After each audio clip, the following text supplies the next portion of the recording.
afternoon. Today makes 468 days. A day like today, Sunday, June 29th, 2020. My son told me, "Mom, I will see you later."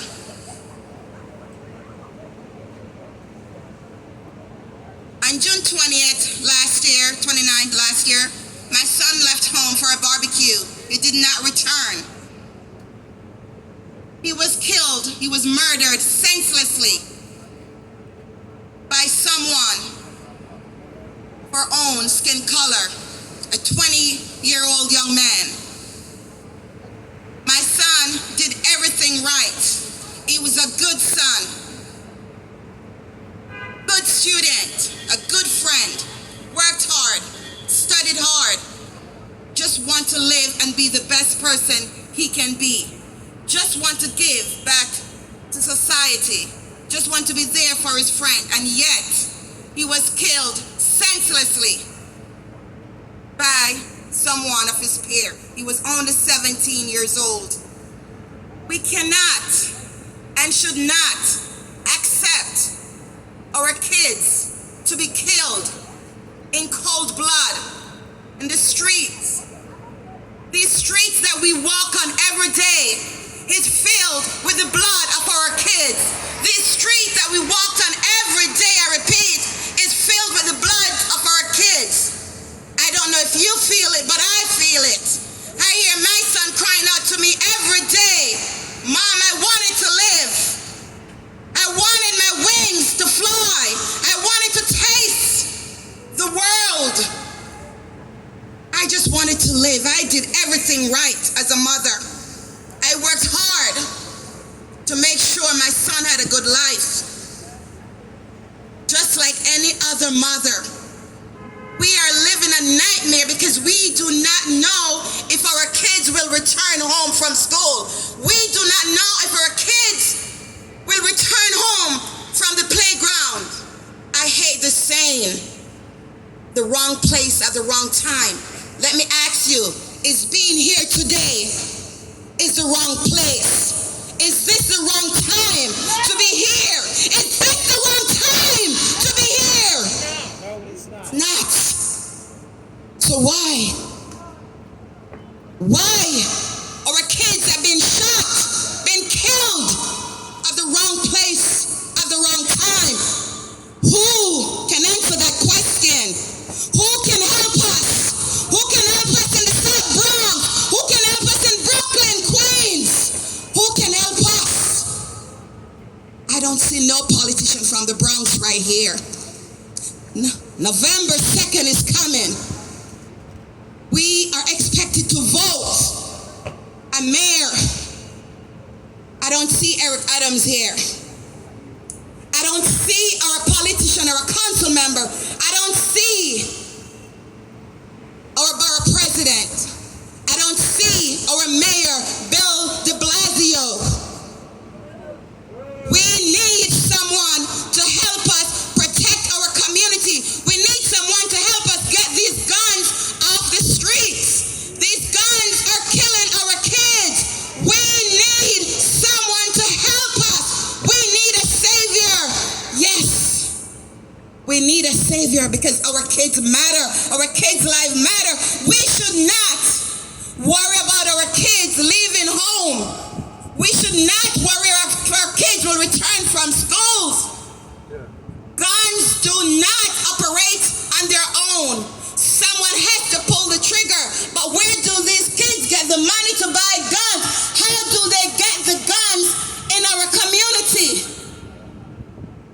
Parents, let me ask you, how dare you raise monsters?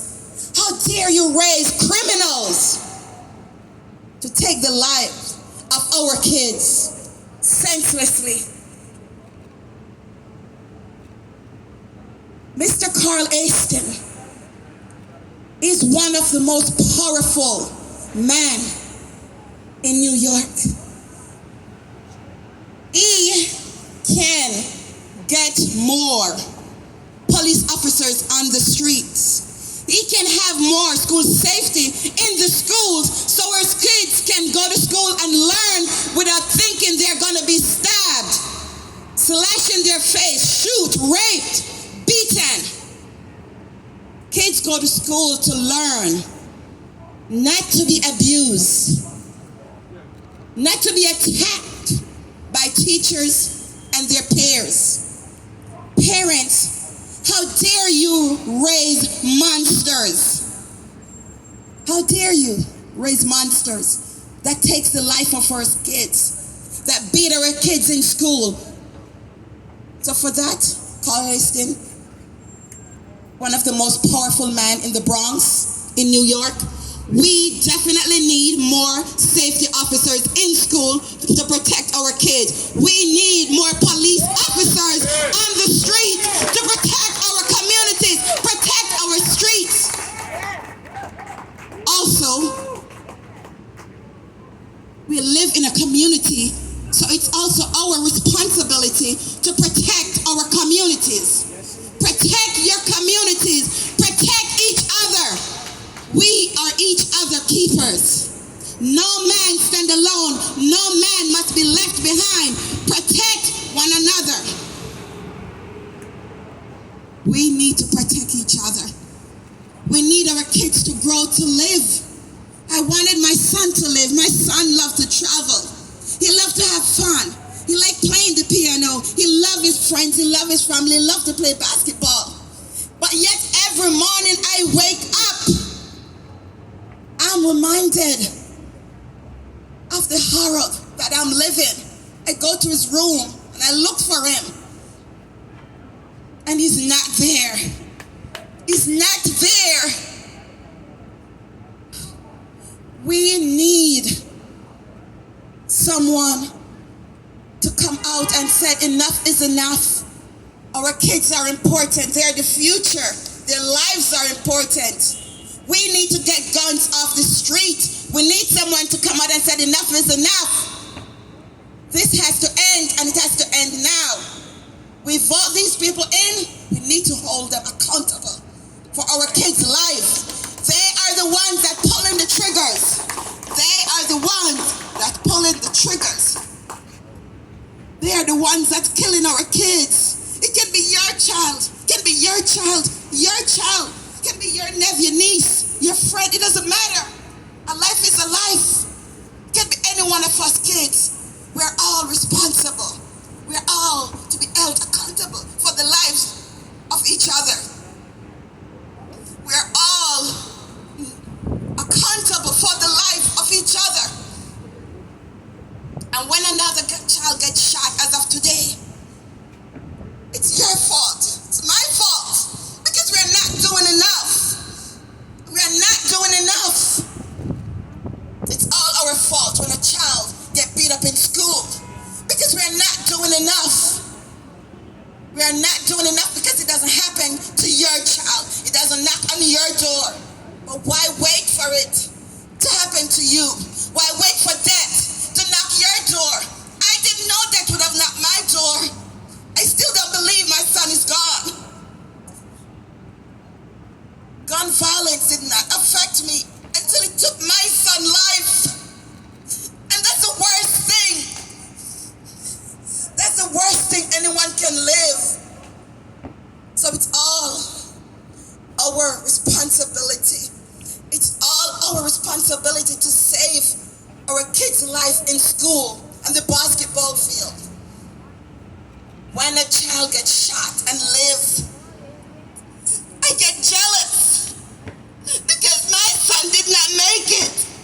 My Brandon did not make it. He had so much to offer. So, it's all our responsibility. It's all our fault. It's our job. It's our duty to make sure each and every one stay alive and get the guns out of our community. You know who has guns in your community. Stop holding it. Stop keeping it. Because it can knock on your door, and don't wait for that day. Get it out. Get it out. It's not a game. It's somebody's life. It's somebody's life. So remember, when you leave here today, if you don't go with one thing, go with this. It is my responsibility to make sure a child make it through tomorrow, to make sure a child can go to that basketball field, that playground, and play, because it's their right to be kids. Kids need to play. They don't need to be murdered down in Cold Street.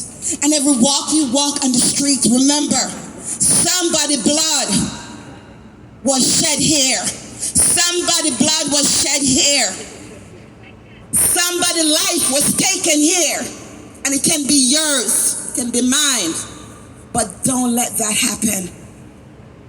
Hold on to each other. Please, protect a child. Go into the schools and talk to these students. Call on these politicians. We need more safety officers. We need more police officers. We need protection, because that's what a good community does. Protect each other. Stop waiting for votes. Stop waiting for votes. The same way you come out to get votes, to get numbers, go out and save those lives. Go out and save those lives. Thank you.